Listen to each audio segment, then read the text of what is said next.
Anak-anak, bagaimana kabar kalian hari ini? Alhamdulillah. Ibu harap kabar kalian semua baik-baik saja.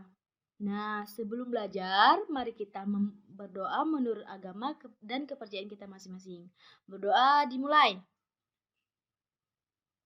Selesai. Anak-anak, ibu mau nanya, siapa hari ini yang tidak hadir? Hadir semua ya? Alhamdulillah, baiklah kalau begitu. Mari kita mulai pembelajaran, tapi sebelum mulai pembelajaran, ada baiknya kita harus menyanyikan lagu wajib nasional, yaitu lagu Indonesia Raya, yang akan Ibu pimpin. 1, 2, 3. Selesai. Assalamualaikum warahmatullahi wabarakatuh. Perkenalkan, nama saya Bunga Divia dengan NIM 200005135. Di sini saya akan menjelaskan pembelajaran tematik kelas 4, tema 3, peduli terhadap lingkungan, subtema 1, hewan dan tumbuhan di lingkungan rumahku, pembelajaran ketiga. Di sini saya akan menjelaskan materi ilmu pengetahuan alam. Anak-anak, kali ini saya akan menjelaskan sedikit mengenai menjaga dan memelihara lingkungan dan bagian-bagian pada tumbuhan.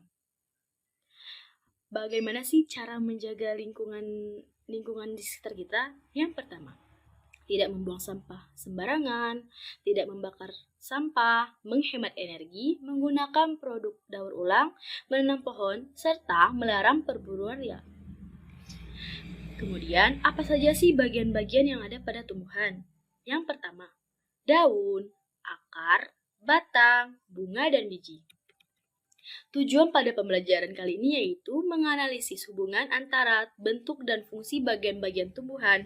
Yang kedua, menjelaskan upaya pelestarian lingkungan. Yang ketiga, membuat lapor hasil pengamatan tentang bentuk dan fungsi bagian-bagian tumbuhan. Yang keempat, melakukan identifikasi upaya pelestarian lingkungan. Berikut cara penerapan materi pada peraga yang akan dijelaskan oleh rekan saya. Baik anak-anak semua, di sini Ibu akan menjelaskan mengenai APE. Kalian sudah tahu belum mengenai APE itu apa? Nah, APE itu merupakan alat peraga edukatif. Alat peraga edukatif itu seperti apa sih? Kalian sudah pernah mengetahuinya belum?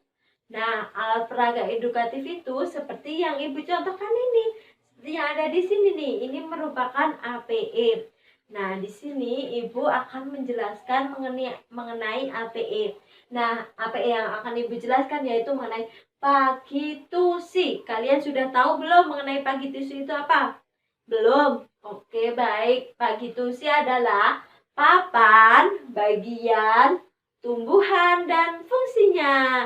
Nah, di sini Ibu akan menjelaskan mengenai tumbuhan serta bagiannya dan fungsi-fungsinya tentunya.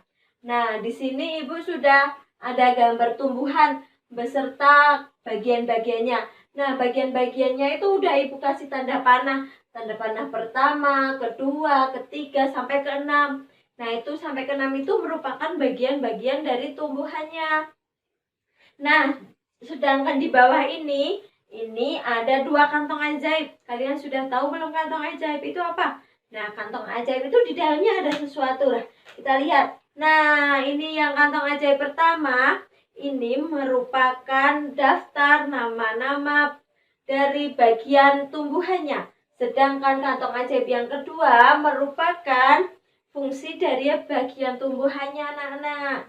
Nah, sekarang Ibu akan menjelaskan bagaimana sih cara kita untuk mengerjakan APE-nya ini. Bagaimana sih Ibu bisa menjelaskan APE-nya ini? Baik anak-anak, dengarkan dengan betul ya. Sekarang Ibu mau menjelaskan. Nah, pertama-tama yang harus kita lakukan yaitu kita mengambil salah satu daftar bagian nama tumbuhan dari kantong nomor 1 ini. Kantong ajaib nomor 1 kita buka ya, ini namanya batang. Sekarang kita amati di gambar pohonnya.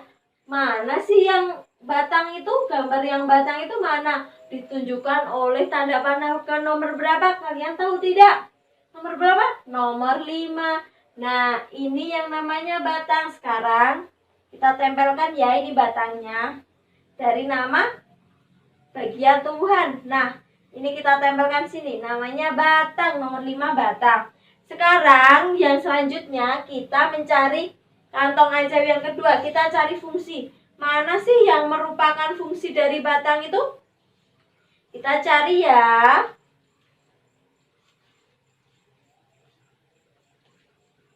Nah, ini sudah ketemu. Sekarang kalau sudah ketemu, kita juga tempelkan juga nih fungsi dari bagian tumbuhan yaitu batang. Kita tempelkan nih. Tempelkan bawahnya ya, tempelkan dengan rapi. Nah, sudah diketahui satu yaitu batang. Batang berfungsi untuk menyalurkan hasil fotosintesis dari daun ke seluruh tubuh sebagai pengangkut air dan mineral dari akar ke daun serta tempat menyimpan cadangan. Nah, ini fungsi dari batang. Sekarang kalian bisa tidak kalau mau mencoba ini? Kalian ambil kantong yang pertama, baru kita perhatikan amati yang mana yang sesuai dengan nama dari bagian tumbuhannya. Terus ditempelin, baru kalian cari fungsinya ya anak-anak. Baik, yang belum ya, Ibu sekarang akan bacain semua dari isi kantong yang pertama itu apa yang belum ya. Yang belum tuh ada bunga, akar, biji, dan buah. Serta ada daun. Daun jangan sampai ketinggalan ya. Daun itu merupakan bagian utama dari pohon tentunya. Sedangkan untuk fungsinya Ibu bacakan ya. Nanti kalian pilih sesuai yang pada bagiannya. Misal fungsinya daun itu apa, kalian cari yang sesuai dengan fungsi dari daun ya. Yang ini salah satu yaitu berfungsi sebagai terjadinya fotosintesis, tempat melakukan pernapasan dan tempat terjadinya penguapan serta tempat beradanya kloroplast. Lah, ini tuh fungsinya dari apa ya? Kita nanti cari tahu bersama-sama. Nah, selain itu juga ada fungsi sebagai alat perkembangbiakan. Alat perkembangbiakan itu dari apa ya? Dari yang mana ya? Bagian pohon yang mana ya? Nanti kalian cari tahu juga. Sedangkan untuk berfungsi sebagai cikal bakal tanaman baru. Sebagai tanaman baru tuh yang fungsi bagian tumbuhan apa ya? Nanti juga kalian cari tahu. Namun sebelumnya kalian jangan lupa, kalian harus mengambil kantong nomor 1 dulu. Kalian tentukan nama dari bagian tumbuhannya, baru kalian cari fungsinya ya anak-anak.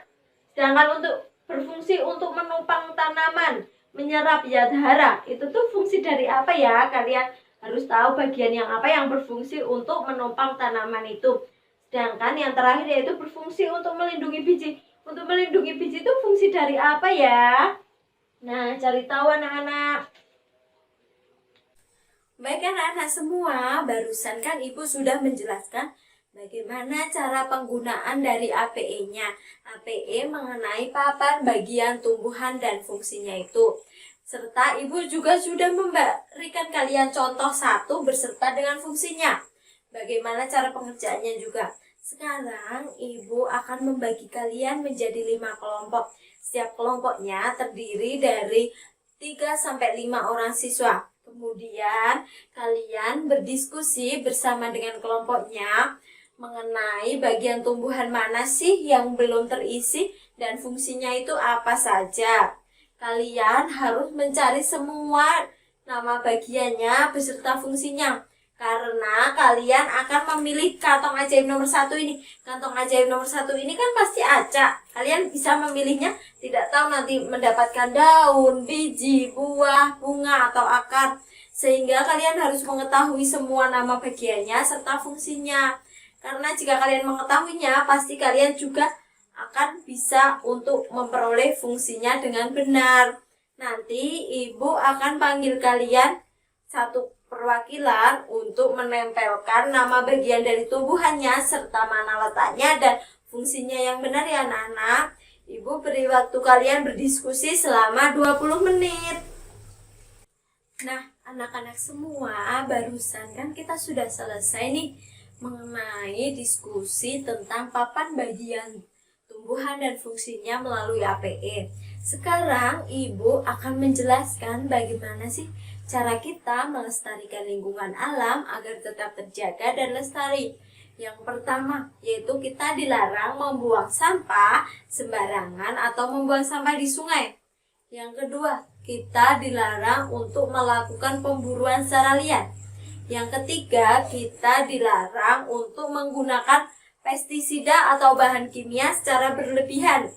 Yang keempat, kita harus melakukan reboisasi atau penanaman hutan kembali yang gundul. Yang keenam, yaitu kita dilarang menangkap ikan menggunakan pukat harimau.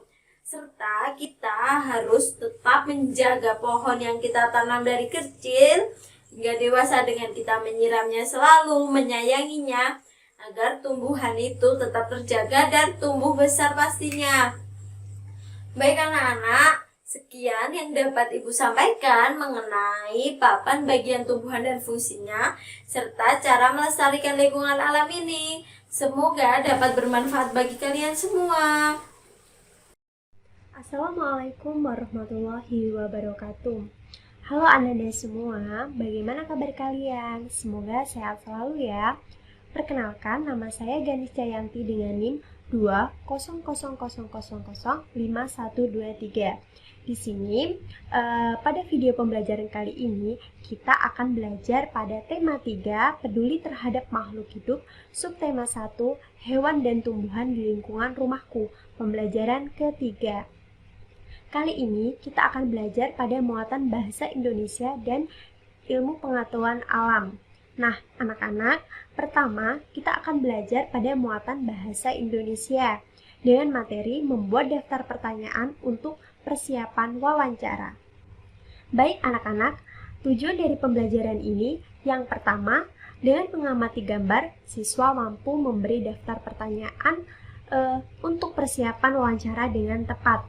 Yang kedua, dengan mengamati gambar, siswa mampu membuat pertanyaan tertulis menggunakan kosakata baku dan kalimat efektif untuk persiapan wawancara dengan benar. Baik teman-teman, selanjutnya materi akan dijelaskan oleh teman-teman saya. Untuk teman saya persilahkan. Ibu akan melanjutkan materi selanjutnya terkait wawancara. Nah, sebelum mulai, Ibu ingin bertanya, apakah kalian pernah dengar istilah dari wawancara? Nah, jika belum, mari kita bahas terlebih dahulu apa sih itu wawancara. Di sini, wawancara itu merupakan suatu cara mengumpulkan data atau memperoleh informasi, mengajukan pertanyaan langsung kepada narasumber atau otoritas. Nah, apa sih itu narasumber? Narasumber itu merupakan orang yang memberikan informasi.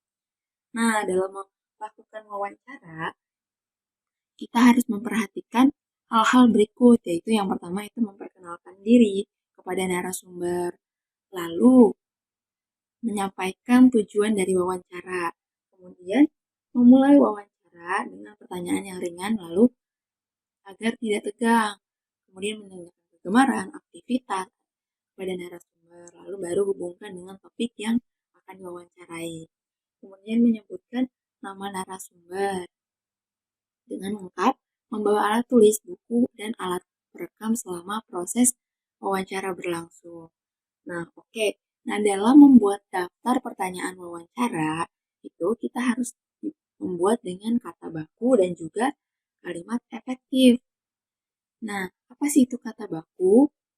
Nah, kata baku itu merupakan ragam bahasa yang diterima dan dipakai dalam situasi resmi seperti dalam perundang-undangan, rapat resmi, atau surat menyurat, dan sebagainya.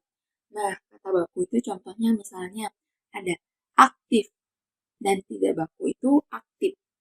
Kemudian, apa sih itu kalimat efektif? Nah, kalimat efektif itu merupakan kalimat yang sesuai dengan kaidah bahasa baik ejaan maupun tanda bacanya. Nah, sehingga itu mudah dipahami oleh pembaca atau pendengarnya. Nah, suatu kalimat yang dapat dikatakan sebagai kalimat efektif itu memiliki beberapa syarat. Yang pertama itu mudah dipahami pendengarnya atau pembaca, kemudian kemudian tidak menimbulkan salah tafsir, lalu menyampaikan pemikiran penulis pada pembaca itu dengan tepat dan sistematis dan juga tidak bertele-tele. Misalnya, itu ada bagaimana biji-biji pada padi bisa menjadi beras yang kita makan. Selanjutnya kita akan melakukan kegiatan mencoba. Nah, dalam kegiatan mencoba ini kita akan membuat daftar pertanyaan wawancara. Nah, di sini Ibu memiliki awan. Awan, apa sih itu awan? Awan merupakan singkatan dari amplop wawancara. Nah, oke, Ibu akan pandu terlebih dahulu ya bagaimana cara penggunaan dari awan ini. Nah, yang pertama, Ibu akan bagi kalian menjadi 3 kelompok terlebih dahulu. Nah, kemudian setiap kelompok mengambil isi dari setiap amplop. Nah, setelah dibuka, maka isi amplop berisikan gambar yang merupakan subjek yang akan diwawancarai. Itu terkait dengan pelestarian lingkungan dan ketersediaan pangan. Misal, dari kelompok 1 itu ada tentang relawan. Nah, di sini ada lembar yang akan berisikan daftar pertanyaan yang kalian isi. Nanti kalian isi menggunakan acuan, kata baku, dan kalimat efektif yang telah kalian pelajari sebelumnya. Nah, setelah selesai berdiskusi, kalian bisa tempelkan hasil di depan amplop. Nah, seperti ini. Nah, baru kemudian presentasikan hasil diskusi kalian di depan kelas. Nah, jika ada yang ingin ditanyakan, nanti kalian tanyakan di grup kelas ya, atau di chat Zoom. Oke, misal dari kelompok 2, nanti kalian presentasikan. Kalian tempelkan seperti ini. Nah, kemudian setelah itu kalian presentasikan hasil dari diskusi kalian. Misal, daftar pertanyaan untuk petani. Bapak bekerja sebagai petani di bidang apa, Pak? Kemudian, bagaimana mengolah lahan dengan teknologi? Lalu, apakah yang dilakukan Bapak jika lahan sawah yang Bapak tanami itu terdapat hama? Oke. Selanjutnya, setelah kalian presentasi, kalian tutup lalu selesai. Oke. Selanjutnya, baik, terima kasih. Sekian materi yang Ibu sampaikan terkait materi wawancara. Jika masih ada yang belum memahaminya, anak-anak, nanti silahkan kalian tanya. Oke, semoga anak-anak semua bisa memahaminya ya. Ibu akhiri, nanti akan berlanjut ke pemateri selanjutnya ya. Terima kasih. Nah, baik anak-anak, setelah kalian mengerjakan lembar kerja peserta didik, anak-anak diminta untuk mengerjakan soal evaluasi yang sudah disiapkan pada materi yang sudah dipelajari. Baik anak-anak, kalian sudah mengerjakan soal dengan baik dan tentunya semangat semuanya. Baiklah, untuk itu Ibu ucapkan terima kasih kepada anak-anak semuanya. Nah, setelah selesai pembelajaran hari ini, Bapak akan menyimpulkan bahwa kita hari ini telah belajar mengenai hubungan antara bentuk dan fungsi bagian pada tumbuhan, serta menyajikan dalam bentuk laporan. Nah, selain itu juga kita telah belajar tentang menggali informasi dari seorang tokoh melalui wawancara menggunakan daftar pertanyaan. Nah, selain itu juga kita melaporkan hasil wawancara menggunakan kosakata baku dan kalimat efektif dalam bentuk teks tulis. Nah, dari situ kalian isilah refleksi yang ada di buku ya. Nah, setelah selesai, kita akan menyanyikan lagu nasional bersama-sama. Pertama 1, 2, 3. Nah, setelah selesai, mari kita berdoa. Berdoa menurut kepercayaan masing-masing. Berdoa dimulai. Amin. Nah, ya. Sekian. Wassalamualaikum warahmatullahi wabarakatuh.